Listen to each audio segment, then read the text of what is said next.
Welcome to KRR kitchen. இன்றைக்கி நம்ம கிச்சனில் நல்ல ஒரு அருமையான ஸ்நாக்ஸ் ரெசிபி தான் பார்க்க போகிறோம். இன்றைக்கி நம்ம மைதா பிஸ்கெட் பேக்கரி ஸ்டைலில் எப்படி செய்கிறது தான் பார்க்க போகிறோங்க. இந்த மைதா பிஸ்கெட் பார்த்திங்கன்னா செய்கிறது ரொம்பவுமே ஈஸி, அதே சமயம் நல்லா மொறுமொறுப்பாக ரொம்ப அருமையாக இருக்கும் டேஸ்ட்டு. இந்த பிஸ்கெட் பார்த்திங்கன்னா சின்ன பசங்கள்லேருந்து பெரியவங்க வரைக்கும் எல்லாருமே ரொம்ப விரும்பி சாப்பிடுவாங்க. எப்படி செய்கிறதுன்னு நம்ம வீடியோக்குள்ளே போய் பார்ப்போம். அதுக்கு முன்னாடி நம்ம சேனலில் இப்போ தான் ஃபஸ்ட் டைம் பார்க்குறீங்கன்னா சப்ஸ்கிரைப் பண்ணி வச்சுக்கோங்க. கூடவே பெல் சிம்பிள் ப்ரெஸ் பண்ணி ஆளுங்கிற ஆப்ஷனையும் ப்ரெஸ் பண்ணி வச்சுக்கோங்க. அப்போ தான் நான் போடுற வீடியோஸ் எல்லாம் உங்களுக்கு தொடர்ந்து நோட்டிஃபிகேஷனில் ஒன்றுக்கு ஒன்றே கிடச்சிக்கிட்டு இருக்கும். இப்போ வாங்க இந்த மைதா பிஸ்கெட் எப்படி செய்கிறதுன்னு பார்த்துடலாம். இன்றைக்கி மைதா பிஸ்கெட் செய்கிறதுக்கு 1/2 கிலோ அளவுக்கு மைதா மாவு எடுத்திருக்கேன். இதை பிரித்து நம்ம ஒரு பாத்திரத்துக்கு மாற்றிக்குவோம். நான் இன்றைக்கி சொல்கிற அளவுகள் எல்லாமே பார்த்திங்கன்னா 1/2 கிலோ மாவுக்கு சொல்லியிருக்கேன். இதே இது நீங்கள் 1 கிலோ செய்கிறீங்க அப்படின்னாக்கா அந்த அளவுகளை அப்படியே டபுளாக மாற்றிக்கிங்க. இப்போ மாவு பிரித்து கொட்டினதுக்கு அப்புறம் பார்த்தீங்கன்னா அதை ஒரு ஓரமாக எடுத்து வச்சுட்டு ஒரு மிக்ஸி ஜார் எடுத்துக்கங்க, ஈரம் இல்லாத மிக்ஸி ஜாராக. அதில் 1 டம்ளர் அளவுக்கு சீனி சேர்த்துக்குவோம். இது பார்த்திங்கன்னா நம்ம வீட்டில் டீ குடிக்கிற கப்பு வச்சுருப்போம்ல, அந்த கப்பால் நல்லா கும்பமாக அளந்து எடுத்துக்குங்க. 1/2 கிலோ மாவுக்கு 150 கிராம் சீனி சேர்க்கணும். இந்த டம்ளரால் நீங்கள் கும்பமாக அளந்தீங்கன்னா உங்களுக்கு கரெக்டான அளவாக இருக்கும். இது கூடவே 4 ஏலக்காய் சேர்த்து நல்லா பவுடராக அரைச்சி எடுத்துகிட்டு வந்துடுவோம். பவுட்ரு பாருங்கள் நல்லா இந்த அளவுக்கு நைஸாக இருக்கணும். இப்போ இந்த சீனி பவுடரை இந்த மாவு கூட நம்ம சேர்த்துக்குவோம். சேர்த்ததுக்கப்புறம் பார்த்திங்கன்னா இதில் ஒரு 1/4 டீஸ்பூன் அளவுக்கு உப்பு சேர்த்துக்கிறேன். அப்புறம் பார்த்திங்கன்னா அதே டம்ளர் சீனி அளந்த டம்ளராலே 1 டம்ளர் அளவுக்கு நம்ம நெய் உருக்கிட்டு இது போல் அளந்து எடுத்துக்குங்க. இப்போ நெய் சேர்த்ததுக்கப்புறம் பார்த்திங்கன்னா நெய் வந்து கொஞ்சம் சூடாக இருக்குது, அதனால நான் கரண்டி வச்சு நல்லா கலந்து விட்டுக்கிறேன். ஃபஸ்ட்டு மாவை கரண்டியால் நல்லா கலந்து விட்டுக்குங்க. கலந்து விட்டதுக்கப்புறம் திரும்பவும் நல்லா கை வச்சு ஒத்தாப்பில் மாவை நல்லா கலந்து எடுத்துக்கணும். அந்த நெய் வந்து மாவு கூட நல்லா கலந்து வரணும், அந்த அளவுக்கு கலந்து எடுத்துக்குவோம். நீங்கள் இந்த பிஸ்கெட் பார்த்திங்கன்னா மைதா மாவுக்கு பதிலாக கோதுமை மாவுலையும் செய்யலாம். ஆனால் மெஷர்மெண்ட் எல்லாம் பார்த்திங்கன்னா ஒரே அளவு தான். இதே அளவுகளை வச்சு நீங்கள் கோதுமை மாவில் கூட செய்யலாம். அதுவுமே டேஸ்ட்டு ரொம்ப நல்லாயிருக்கும். நான் இன்றைக்கி பேக்கரி ஸ்டைலில் செய்கிறதுனால பார்த்திங்கன்னா அங்கே வந்து நமக்கு மைதா மாவில் தான் செய்வாங்க, அதனால தான் மைதா மாவில் செஞ்சு காட்டியிருக்கேன். இப்போ மாவு பார்த்திங்கன்னா நல்லா கையால் இது போல் கலந்து எடுத்துக்குங்க. நெய் உங்களுக்கு ரொம்ப சேர்க்க விருப்பம் இல்லைன்னா கூட கொஞ்சம் குறைச்சிட்டு சேர்த்துக்குங்க. நெய் கம்மியாக சேர்த்திங்க அப்படின்னாக்கா ஒரு 1/4 டீஸ்பூன் அளவுக்கு பேக்கிங் சோடா சேர்த்துக்குங்க. நான் இன்றைக்கி அது சேர்க்கலை. நெய் அதிகமாக சேர்த்துருக்கிறதுனால நெய் வந்து 1 டம்ளர் அளவு சேர்த்திங்கன்னா கரெக்டாக இருக்கும். அதில் மாவு கலந்ததுக்கு அப்புறம் பார்த்திங்கன்னா இதில் கொஞ்சம் கொஞ்சமாக தண்ணி தெளித்து நல்லா பிசைஞ்சு எடுத்துக்குவோம். நம்ம நெய் கொஞ்சம் அதிகமாக சேர்த்துருக்கிறதுனால பார்த்திங்கன்னா நல்லாவே மொறுமொறுப்பாக இருக்கும். சாப்பிட்றதுக்கு வாயில் வச்சோன்னே கரையும், அந்தளவுக்கு டேஸ்ட்டு சூப்பராக இருக்குங்க அந்த பிஸ்கெட்டு. நல்லா மாவை இது போல் நல்லா சாஃப்டான மாவாக பிசைஞ்சிங்க. நம்ம சப்பாத்தி மாவெலாம் எப்படி பிசைவோம் நல்லா சாஃப்டாக, அது போல் நல்லா கொஞ்சம் கொஞ்சமாக தண்ணி சேர்த்து பிசைஞ்சு எடுத்துக்குங்க. மாவு பாருங்கள் இந்த அளவுக்கு நல்லா கலந்து எடுத்துக்கணும். இப்போ மாவு பாருங்கள் நல்லா ரெடி ஆகிடுச்சு. இதை ஒரு மூடி போட்டு பார்த்திங்கன்னா ஒரு 10 நிமிஷத்துக்கு நல்லா ஊற வச்சுக்க எடுத்துக்குவோம். ஒரு 10 நிமிஷம் மாவு ஊறட்டும். அதுக்கப்புறம் நம்ம பிஸ்கெட் எப்படி செய்கிறதுன்னு பார்ப்போம். நல்லா இது போல் கலந்து விட்டு ஒரு மூடி போட்டு எடுத்து வச்சுருங்க.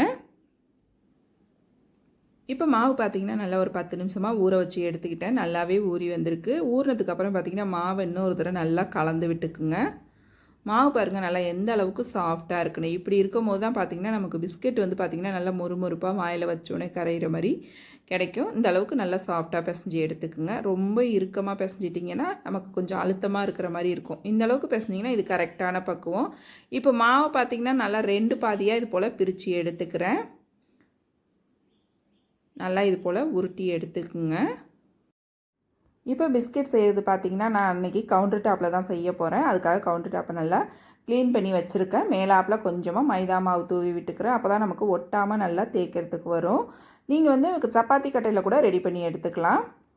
இப்போ மாவை நல்லா இது போல் ப்ரெஸ் பண்ணிட்டு மேலாப்பில் கொஞ்சம் மாவு தூவி விட்டுட்டு நல்லா தேய்ச்சி எடுத்துக்கும் ரவுண்ட் ஷேப்பில். இது வந்து ரொம்ப மெல்லிஸாக தேய்ச்சி எடுத்துடாதீங்க. ஒரு 1/2 இன்ச்சு அளவுக்கு மொத்தம் இருக்கிற மாதிரி தேய்ச்சி எடுத்துக்கணும். நம்ம எல்லா பக்கமும் ஈவனாக இருக்கிற மாதிரி நல்லா இது போல் ஸ்ப்ரெட் பண்ணி விட்டுக்குங்க. நல்லா இந்த அளவுக்கு எல்லா பக்கமும் ஓரம்லாம் நல்லா தேய்ச்சி எடுத்துக்குங்க. தேய்ச்சி எடுத்ததுக்கப்புறம் பார்த்திங்கன்னா நல்லா இந்த அளவு மொத்தம் இருந்துச்சுன்னா நமக்கு பிஸ்கெட் கரெக்டான அளவு கிடைக்கும். இப்போ கட் பண்ணி எடுத்துக்குவோம். கட் பண்ணி எடுக்கிறதுக்கு பார்த்திங்கன்னா ஓரங்கள்லாம் அன்ஈவனாக இருக்குது, அதெல்லாம் கட் பண்ணி எடுத்துக்குவோம். ஃபஸ்ட்டு நம்ம கட் பண்ணி எடுத்துட்டு அதுக்கப்புறம் நம்ம பிஸ்கெட் கட் பண்ணி எடுத்துக்கலாம். இது வந்து ஸ்கொயர் ஷேப்லேயும் நம்ம கட் பண்ணி எடுத்துக்கலாம், அப்படி இல்லைன்னா டைமண்ட் ஷேப்லேயும் கட் பண்ணி எடுத்துக்கலாம். நம்ம விருப்பம்தான். உங்களுக்கு எந்த ஷேப்பு தேவையோ அதுக்கு தகுந்த அளவு நீங்கள் கட் பண்ணி எடுத்துக்கோங்க. நான் இன்றைக்கி ஸ்கொயர் ஷேப்பில் தான் கட் பண்ணி எடுக்க போகிறேன். ஓரங்கள்லாம் பார்த்திங்கன்னா நல்லா ஒத்தாப்பில் ஈவனாக இருக்கிற மாதிரி இது போல் கட் பண்ணி எடுத்துருங்க. அதுக்கப்புறம் நம்ம இது போல் கட் பண்ணி எடுத்துக்கோங்க. கொஞ்சம் உங்களுக்கு ஒட்டுற மாதிரி இருக்குது அப்படின்னாக்கா லைட்டாக மைதா மாவை கத்தியில் தடவிக்கிங்க, இல்லைன்னா எண்ணெய் தடவிட்டு கட் பண்ணிங்கன்னா உங்களுக்கு கட் பண்ணுறதுக்கு ஈஸியாக இருக்கும். ஒரு பக்கம் நல்லா இது போல் கட் பண்ணிவிட்டு அதுக்கப்புறம் நம்ம திரும்பவும் இதே போல் மறுபக்கம் கட் பண்ணி எடுத்தோம்னா ஸ்கொயர் ஷேப்பில் பிஸ்கெட் நமக்கு ரெடி ஆகிடும். இதே போல் கட் பண்ணி எடுத்துக்குங்க.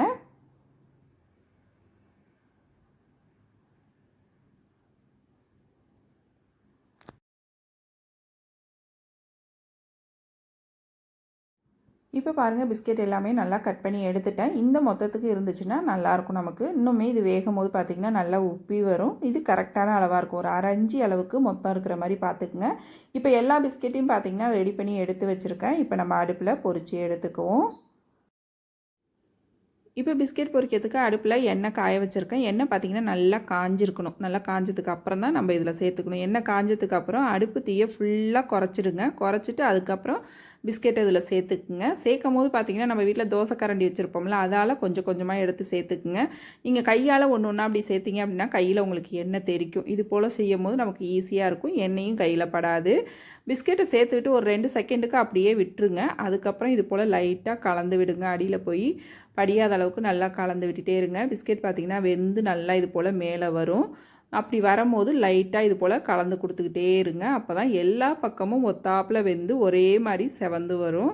நல்லா இது போல் கலந்து கொடுத்துட்டே இருங்க. ஃபுல்லாகவே இந்த பிஸ்கெட் வேகிறதுக்கு பார்த்திங்கன்னா அடுப்பை ஃபுல்லாக தீயை குறைச்சி வச்சு குறைவான தீயில தான் நம்ம வேக வச்சு எடுக்கணும். அப்போ தான் பிஸ்கெட் உள்ளேயும் நல்லா வெந்து வரும், வெளியிலையும் கலர் ஒரே மாதிரி கிடைக்கும். இப்போ பாருங்கள், நீங்கள் இதே போல் கலந்து கொடுத்துட்டே இருந்தீங்கன்னா நல்லா எல்லா பக்கமும் ஈவனாக செவந்து வெந்து வரும். இந்த பக்குவத்துக்கு வேக வச்சு எடுத்துக்கிட்டிங்கன்னா கரெக்டாக இருக்கும். வெந்ததுக்கு அப்புறம் பார்த்திங்கன்னா எண்ணெயோட சலசலப்பு அடங்கி இது போல் இருக்கும். இந்த ஸ்டேஜில் நம்ம எடுத்துட வேண்டியதான். இப்போ பிஸ்கெட் எல்லாம் நல்லா வெந்துருச்சு. நம்ம எடுத்துக்குவோம். இதை எடுத்து ஒரு பிளேட்டுக்கு மாற்றிக்குவோம். இது பார்த்திங்கன்னா எண்ணெயெலாம் குடிக்காது. நமக்கு எண்ணெயும் ரொம்ப தேவைப்படாதுங்க. ரொம்ப ஈஸியாக செஞ்சிடலாம். இந்த பக்குவத்துக்கு வேக வச்சு எடுத்துக்குங்க. நல்லா முறுமுறுப்பாக சூப்பராக இருக்கும். இப்போ இதே போல் மீதம் இருக்கிற பிஸ்கெட் எல்லாத்தையும் நம்ம பொரித்து எடுத்துக்குவோம். எல்லாமே பார்த்திங்கன்னா நீங்கள் அடுப்பு தீயை குறைச்சி வச்சு தான் வேக வைக்கணும். அதிகமான தீயில் வச்சிங்கன்னா வெளியில் நல்லா வெந்துடும், உள்ளே பார்த்திங்கன்னா நமக்கு மாவாகவே இருக்கும். அதனால் குறைவான தீயில் வேக வச்சு எடுத்துக்குங்க. இப்போ மீதம் இருக்கிறது எல்லாத்தையும் பொரித்து எடுத்துகிட்டு நான் உங்கள்கிட்ட காட்டுறேன். இப்போ எல்லா பிஸ்கெட்டுமே பொரித்து எடுத்துட்டேன். இது கடைசி பேட்ச் தான் போட்டுக்கிட்டுருக்கேன். ரொம்ப அருமையாக சூப்பராக ரெடி ஆகிடுச்சிங்க நம்மளோட பிஸ்கெட்டு. எல்லா பிஸ்கெட்டுமே ஈவனாக இதே போல் செஞ்சு எடுத்துக்குங்க. ரொம்ப அருமையாக இருக்கும். இதை பார்த்திங்கன்னா நம்ம ஒரு 10லேருந்து 15 நாள் வரைக்குமே நம்ம ஸ்டோர் பண்ணி வச்சுருந்து சாப்பிட்லாம். ரொம்ப அருமையாக இருக்கும். நீங்களும் இந்த ரெசிப்பியை நான் இன்றைக்கி சொன்னது போல் ட்ரை பண்ணி பாருங்கள். ட்ரை பண்ணி பார்த்துட்டு எப்படி இருக்குன்னு எனக்கு கமெண்ட் பண்ணுங்கள். என்னோடய ரெசிபி பிடிச்சிருந்ததுன்னா லைக் பண்ணுங்கள், ஷேர் பண்ணுங்கள். மறக்காமல் நம்ம கேஆர்ஆர் கிச்சனை சப்ஸ்கிரைப் பண்ணி வச்சுக்கோங்க. நாளைக்கு வேறொரு ரெசிபியோடு சந்திப்போம். தேங்க்ஸ் ஃபார் வாட்சிங்.